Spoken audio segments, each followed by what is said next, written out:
What's going on, you guys? Michael Myers here. Welcome back to a brand new video. Today I'm gonna be continuing my movie reviews for this month of October, and I wanted to take a look at a pretty classic movie, a movie that I'm actually watching as I'm filming this video. And yeah, man, we're gonna be reviewing Cujo today. I will say probably one of my favorite horror films, definitely one of the most memorable ones, because I remember growing up watching this movie. It really terrified me, you know, and yeah, I grew up rewatching it and loving it. So yeah, of course, based on Stephen King's classic novel. Actually have not read the novel, but you know, so I can't really tell you if this movie is as accurate to the novel. I've you know, heard a few different you know, things that happened in the novel that they switched up for the movie, but other than that, it's a pretty great film, man. It's definitely, like I said, a classic.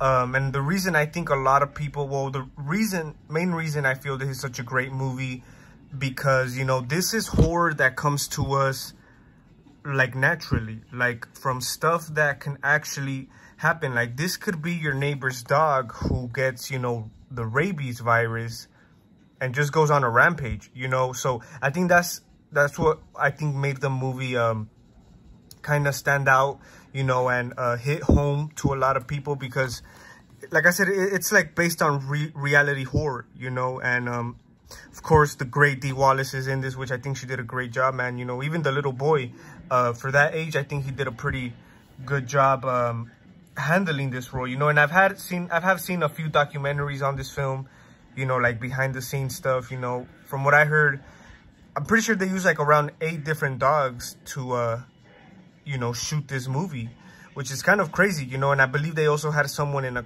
dog costume. I believe they also had an animatronic one. But yeah, man, and even for, like I said, its time and, you know, the whole setting, they did a pretty good job, man. Like, it does get pretty terrifying, especially once you're in the shoes of Dee Wallace.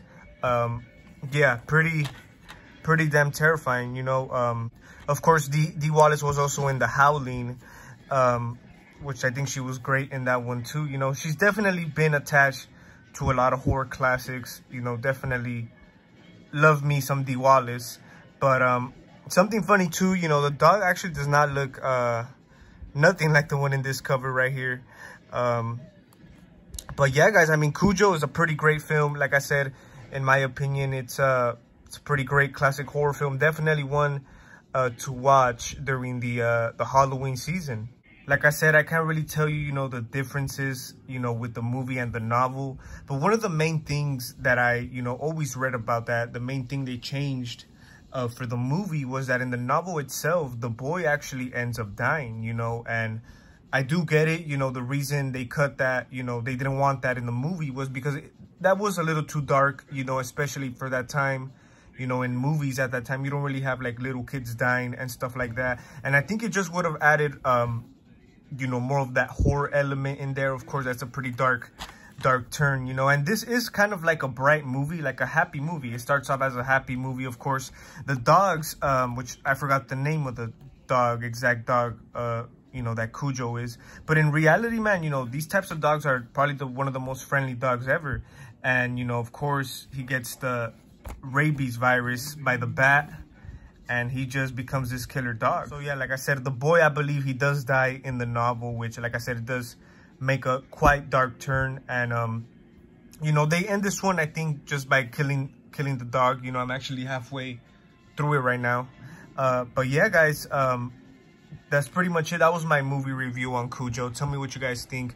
If you guys have not seen Cujo, I do recommend it. You know, some people might be like, oh, it's just another, you know, cheesy killer dog type of movie. But I think this one, I know there's a lot of bootlegs, a lot of knockoffs, but I think this was definitely the main one, you know, the primary one, the most scary one, the most effective for sure, man. Like I said, I remember watching this as a kid on TV, and I was just really intrigued, you know, stuck to the TV, checking out this pretty terrifying picture at that time.